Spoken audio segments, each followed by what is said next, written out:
I made all these DVDs. This one here is on environmentally sick schools. And I show how you can raise the academic performance of the students in the classroom by treating the allergies. And I show how the writing improves, I show how their scholastic scores go up, their grades go up, and I show how dust, mold, pollen, foods, and chemicals all can affect children adversely.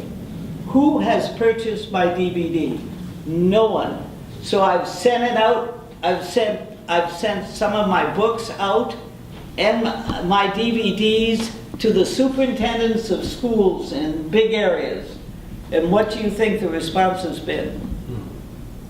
Zilch.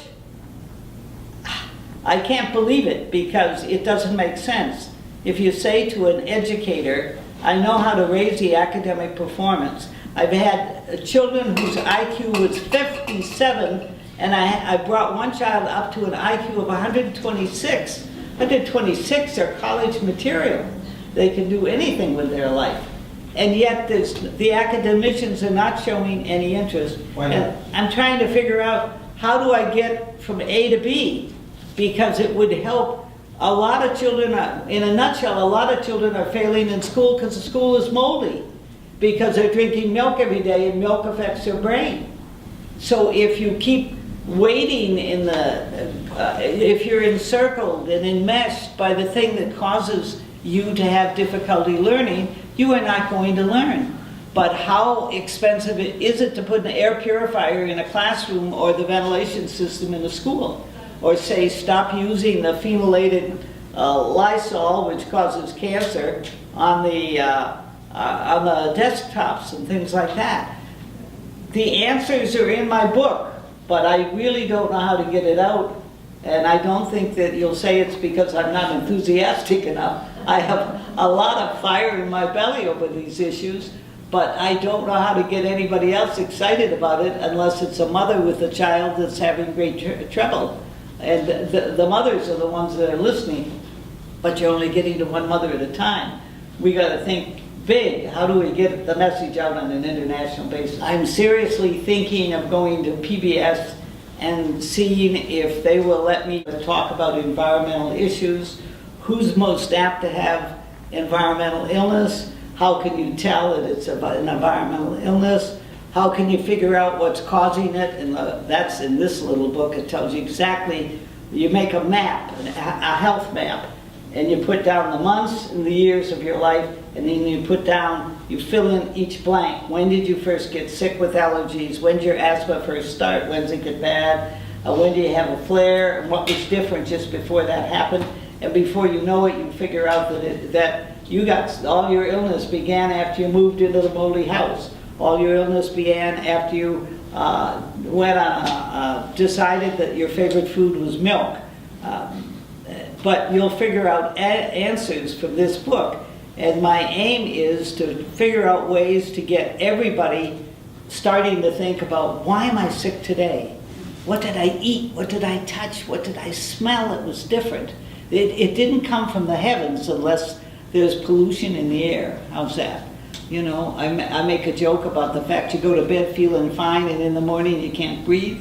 Well, it could be the person that you slept with the night before that used a scented lotion or a body powder.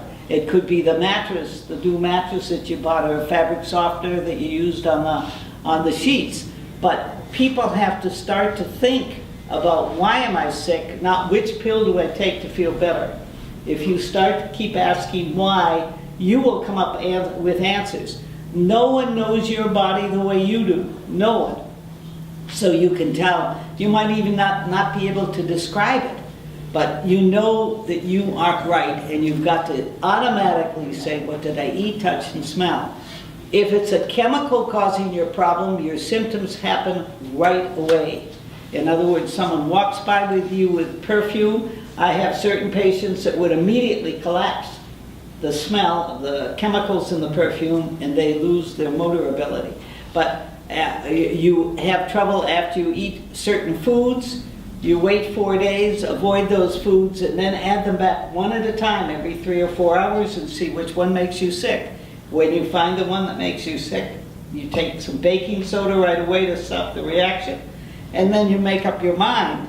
You've got to stop eating the food, you've got to find an allergist who says, I can treat food allergies, or you have to start to eat it. You can treat yourself by taking 1 drop of milk, 4 days later try 2 drops, 4 days later try 4 drops, 4 days later try 8 drops.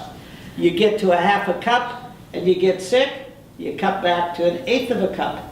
And then in 4 days, or maybe in 4 days, you raise it to 1/8, a little over 1/8, and you just gradually increase it more slowly, or eat it at a greater interval. Say you eat it every 8 days instead of every 4 days. You can actually treat your allergies that way.